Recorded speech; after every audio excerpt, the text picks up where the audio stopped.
I think today is an important day, not only for Equinor, not only for the oil industry, but for the world at large.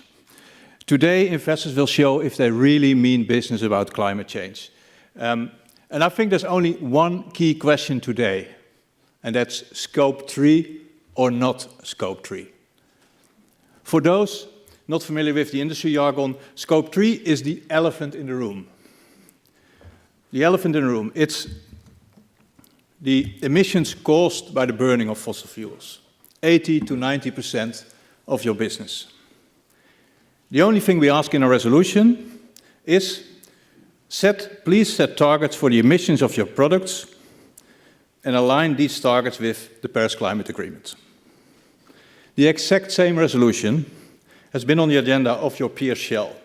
After a small but significant number of shareholders started supporting that climate resolution, Shell set a climate ambition for all of its emissions, including emissions of its products, Scope 3.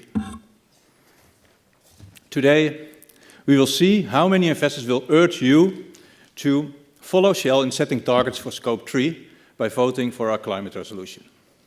We believe that you, like Shell, need shareholder support to do this. This is a very important step. That's why we end our resolution with the words, "You have our support." Dere haar verstutten. Unfortunately, you rejected this support, and you urge your shareholders to vote against this climate resolution. And you left no doubt about why.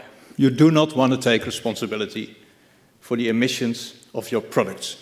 Again, Scope 3.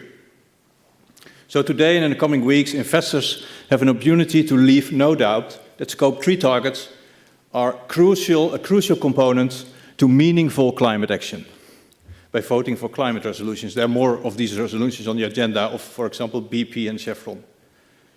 Conversely, there's a clear and present risk that voting against these kind of climate resolution will legitimize stalling on taking responsibility for Scope 3 emissions. The rejection of this climate resolution by the board demonstrates a clear lack of realism in what we need to do to address climate change seriously. Fellow shareholders, Equinor still needs more support to take meaningful action. The resolution asks for no more, no less than commitment to achieving the goal of the Paris Climate Agreement. And Equinor's current stance effectively allows the company to continue business as usual for decades. We've just seen Mr. Reinharden explain to you that Equinor decreased its own emission while increasing production. This is big oil's equivalent of big tobacco saying, we smoked less, but we sold more cigarettes. So this is not what the world wants. Investors are asking oil companies to come clean and make concrete commitments for all emissions, Scope 1, 2, and 3. And all we ask is for Equinor to align its target with the Paris goal to limit global warming below 2 degrees C. Let's be honest.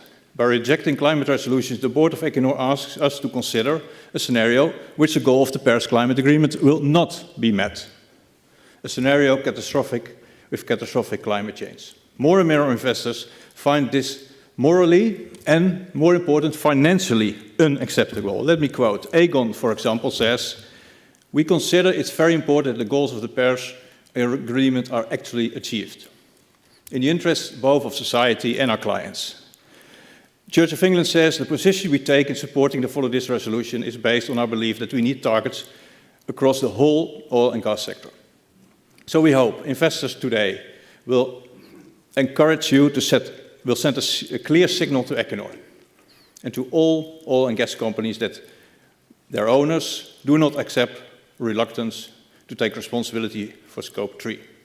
So, Mrs. Tone Lune-Bakker, Mr. Elder Setre, directors and shareholders, today investors will show if they prefer Equinor's stance to ignore the elephant in the room, to ignore the emissions of their own products, Scope 3, or if they want a world that takes meaningful action to limit global warming to well below 2 degrees. A world where oil companies set meaningful climate targets for all emissions, especially the oil majors. They have the resources and the brain power to make or break the Paris Agreement. Again, the key question today is Scope 3 or not Scope 3. You need shareholder support for that. So that's why we finalize with the last words of all our climate resolutions. You have our support. Dere har vår støtte. And let me immediately ask the question I have is how will you prove to your shareholders, to the investors, that you are aligned with the Paris Climate Agreement without taking responsibility for Scope 3? I hope to get a clear answer to that later on.